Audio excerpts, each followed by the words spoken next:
மாண்புமிகு முதலமைச்சர் ஜோசப் விஜய் அவர்களின் 100வது நாள் ஆட்சி மக்கள் நல ஆட்சியாகவும் மாற்றத்தை நோக்கிய பயணமாகவும் வெற்றி நடை போடுகிறது. ஹாலிடேஸ்னாலே அது நம்ம ஜிடி ஹாலிடேஸ் தான். GT holidays, South India's #1 travel brand. You know you are special when you're with GT Holidays. ஆச்சி மசாலா. எந்த சமையலும் ருசி தேடும் ரகசியம் 20 ரூபாய். தனுசு ராசி இவங்க எந்த கோவிலுக்கு போகணும் சார்? தனுசு ராசி இப்போ இந்த 12 ராசிகளில் அதிகமாக கஷ்டப்படக்கூடிய ஒரு ராசி இருக்குன்னா தனுசு தான். ரொம்ப ட்ரபுளில் இருக்கிறாங்க. அதாவது சிம்மத்துக்கு பிறகு சிம்மம் ரொம்ப ட்ரபுளாக இருக்காங்க. அவங்களுக்கு பிறகு தனுசு ரொம்ப கஷ்டப்படுறாங்க. நிறைய விஷயங்கள் நம்ம சிலதெல்லாம் நம்ம இங்கே வெளியில் சொல்ல முடியாது. ஸோ நமக்கு நெருங்கிய அந்த அளவுக்கு ஒரு தொடர்பு இருக்குது தனுசு ராசியோட. பெரிய குடும்பங்கள்லாம் கூட பலவிதமான கஷ்டங்கள்ல இருக்கிறாங்க. அப்போ அவங்களுக்கெல்லாம் நம்ம சொல்லி ஜெயிச்ச விஷயங்கள் தான் இது. அவங்கள எப்படியாவது ஒரு நல்வழிக்கு கொண்டு வரணும், ஒரு மன நிம்மதிக்கு கொண்டு வரணும், அந்த குடும்பத்தில் ஒரு நிம்மதி கிடைக்கணும், சந்தோஷம் கிடைக்கணும், அவங்க பசங்களை காப்பாற்றணும் அப்படின்லாம் ஆராய்ச்சி செய்து பண்ணது தான் இந்த கோவிலுடைய வெளிப்பாடு. இப்போ தனுசு ராசி அப்படின்னு எடுத்துக்கிட்டோம்னா தனுசு ராசியில் யாரெல்லாம் இருக்காங்க? தனுசு ராசிக்கு மூல நட்சத்திரம். ஏன்னா காலபுருஷனுக்கு 9வது வீடு. மூலம், பூராடம், உத்திராடம் இந்த 3 நட்சத்திரங்கள் இருக்குது. அதே தான் கேது, அப்புறம் சுக்கிரன், சூரியன் இணைவு. இந்த தனுசு ராசி என்பர்கள் திருப்புலிவனம் அப்படின்னு ஒரு ஊர்மா. திருப்புலிவனம். இந்த திருப்புலிவனம் எங்கே இருக்குது அப்படின்னு கேட்டிங்கன்னா நம்ம செங்கல்பட்டுலேருந்து உத்தரமேரூர் போகணும். செங்கல்பட்டுலேருந்து உத்தரமேரூர் போகணும். உத்தரமேரூர்லேருந்து காஞ்சிபுரம் போகிற வழியில் 5 கிலோமீட்டரில் இந்த திருப்புலிவனம் அப்படிங்கிற ஊர் இருக்குமா. அங்கே தான் இந்த திருப்புலிவனம் கோவிலுக்கு தான் இவங்க தனுசு ராசி அன்பர்கள் போகணும். இந்த கோவிலுடைய சிறப்புனா என்ன சொல்லலாம் சார்? திருப்புலிவனம் இது மிகப்பெரிய குருஸ்தலம். மிகப்பெரிய இப்போ தனுசு ராசி குருவுடைய வீடு இல்லையா. அப்போ இது சிம்ம குரு அப்படின்னு கூட சொல்லலாம். இங்கே தட்சிணாமூர்த்தி நின்ற கோலத்தில் கையில் வீணையை வச்சுக்கிட்டு இருப்பார். மேதா தட்சிணாமூர்த்தி அங்கே காட்சியளிக்கிறார். இங்கே இருக்கக்கூடிய குருவுக்கு வித்தியாசமான பலன்கள் உண்டு. மற்ற இருக்கக்கூடிய ஸ்தலங்களில் நவகிரகங்கள் வேற. இந்த திருப்புலிவனத்தில் இருக்கக்கூடிய குருவுக்கு சிம்ம குருன்னு பேர். மிகப்பெரிய குருஸ்தலம். குரு தோஷம் உடையவர்கள், குருவை மதிக்காதவங்க, குருவை நிந்திச்சவங்க, குருவை பற்றியே நினைக்காதவங்க, மெயினாக குருவை அலட்சியம் சொல்கிறார், வேறு வேலை இல்லைப்பா இவங்களுக்கு, அலட்சியப்படுத்தக்கூடியவங்க, குரு சாபங்கள் உடையவங்க, குரு சாபமோ பிதிரு சாபமோ அல்லது சாபங்கள் எத்தனையோ சாபங்கள், பக்ஷி சாபங்கள் இருந்து, அப்புறம் மிருக சாபங்கள் இருந்து, பிரேத சாபங்கள் இருந்து, அந்த மாதிரி எத்தனை விதமான சாபங்கள் இருந்தாலும் அதுலேருந்து ஸ்திரீ சாபங்கள், பெண்களுடைய சாபங்கள், சுமங்கலி சாபங்கள், அப்போ எத்தனை சாபங்கள் இருந்தாலும் இந்த திருப்புலிவனம் போனால் சாபங்கள் நீங்கும். இது மற்ற பொதுவாக சொல்லிடுறேன். அப்போ இப்பேற்பட்ட பெருமையுடைய ஒரு கோவிலுக்கு இந்த தனுசு ராசி அன்பர்கள் சென்று வர வேண்டும். திருப்புலிவனம். இன்னும் சொன்னால் வியாக்கிர மகரிஷி, வியாக்கிரம்னா புலின்னு அர்த்தம். புலி முனிவர்னு ஒருத்தர் வந்தார். புலிப்பாணி சித்தர்னு நீங்கள் கேள்விப்பட்டிருப்பீங்க. அவருக்கு எப்படி இருக்கும்?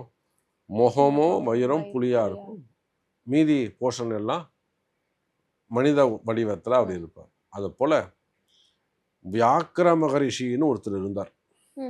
அவர் தன்னுடைய அந்த ரூபம் இருக்கு பார்த்தீங்கன்னா, வடிவம் மிருக வடிவமும் மனித வடிவமும் கலந்தது.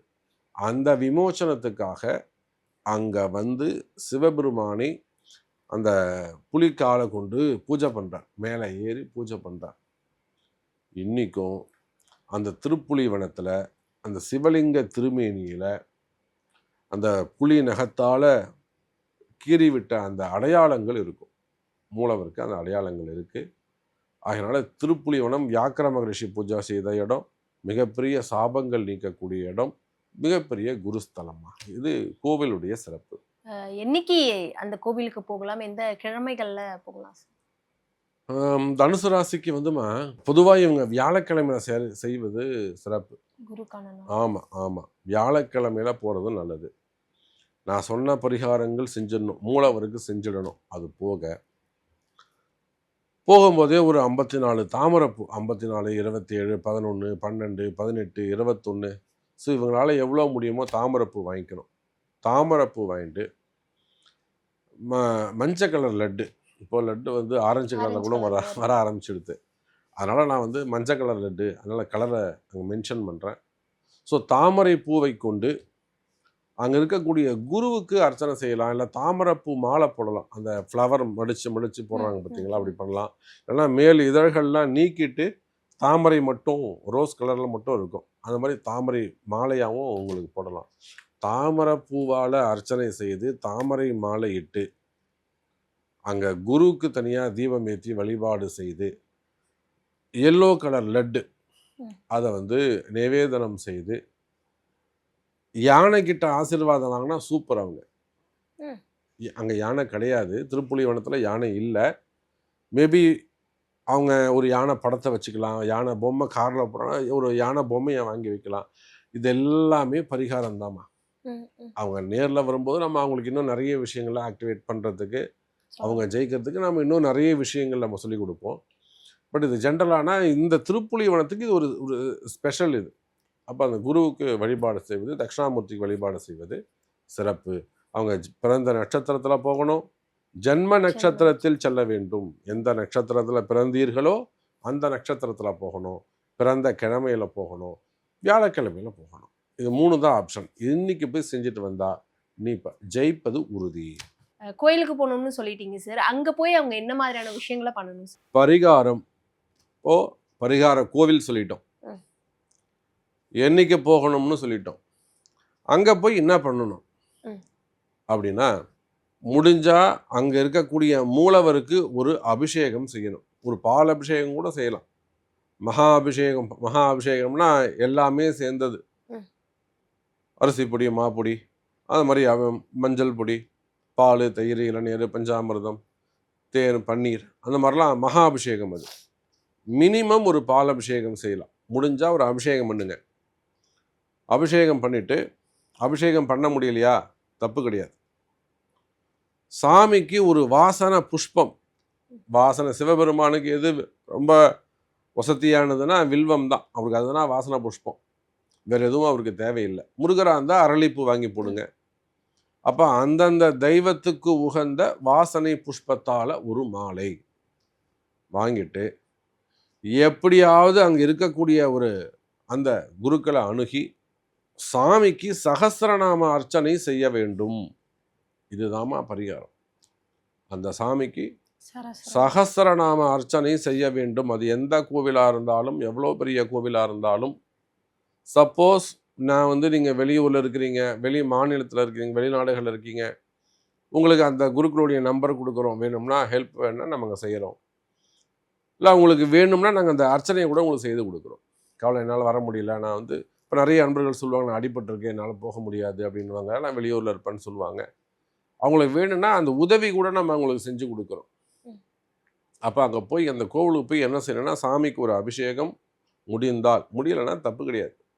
ஆனால் கம்பல்சரியாக சகஸ்ரநாம அர்ச்சனை செய்ய வேண்டும், அதெல்லாம் சந்தேகமே கிடையாது. முடிச்சுட்டு சாமிக்கு 27 தீபம் ஏற்ற வேண்டும். 27 தீபம், 27 நட்சத்திரங்களை அடிப்படையாக கொண்டு, 27 நாமயோகங்களை அடிப்படையாக கொண்டு 27 தீபம் ஏற்றணும். ஏற்றிட்டு 27 முறை சாமியை சுற்றி வரணும். அது எவ்வளோ பெரிய கோவிலாக இருந்தாலும் சரிதான், 27 முறை அந்த கோவிலை சுற்றி வரணும். ஒரு 1.5 மணி நேரத்துலேருந்து 3 மணி நேரம் அந்த கோவிலில் நீங்கள் இருக்கணும். அங்கே உங்களுடைய ப்ரெசன்ட் அங்கே 3 hours கண்டிப்பாக இருக்கணும். அப்போ தான் நான் சொன்ன அந்த ஜென்மாந்திர முடிச்சு அந்த மண் உங்கள்கிட்ட பேசும். புரியுதுங்களா? நீங்கள் யாருன்னு அந்த மண்ணை புரிஞ்சுக்கிறதுக்கே கொஞ்சம் டைம் எடுத்துக்கும். 1.5 மணி நேரம் ஆகும். அப்போ அடுத்த 1.5 மணி நேரத்தில் தான் உங்களுடைய கர்ம வினையை போகிறதுக்கு அந்த பூமி பேசவே ஆரம்பிக்கும். இப்போ மினிமம் 3 hours நீங்கள் அந்த டெம்பிளில், அந்த கோவிலில் நீங்கள் இருக்கணும். அப்போ இந்த முறையில் அபிஷேகம், சகஸ்ரநாம அர்ச்சனை, ஒரு நைவேத்தியம், 27 தீபம், 27 முறை பிரதட்சணை வரணும். முடிச்சுட்டு கோவிலை விட்டு வெளியில் வந்து என்ன செய்யணும், ஒரு அன்னதானம் பண்ணணும். ஒரு 11 பேருக்கோ உங்களால் என்ன முடிஞ்சதோ, இல்லை ஒரு 2 கிலோ ஏதாவது ஒரு பிரசாதம் சொல்லி துணையில் போட்டு ஒரு 10 பேருக்கு கொடுக்கலாம். அன்னதானம் மிக மிக முக்கியம். இதில் என்னைக்கு போனோன்னா உங்கள் ஜென்ம நட்சத்திரத்தை அன்னைக்கு போகணும். நீங்கள் எந்த நட்சத்திரத்தில் பிறந்திருக்கிறீர்களோ அந்த பிறந்த நட்சத்திரத்தில் போகலாம். அப்படி இல்லைன்னா நீங்கள் பிறந்த கிழமையில் போகலாம்.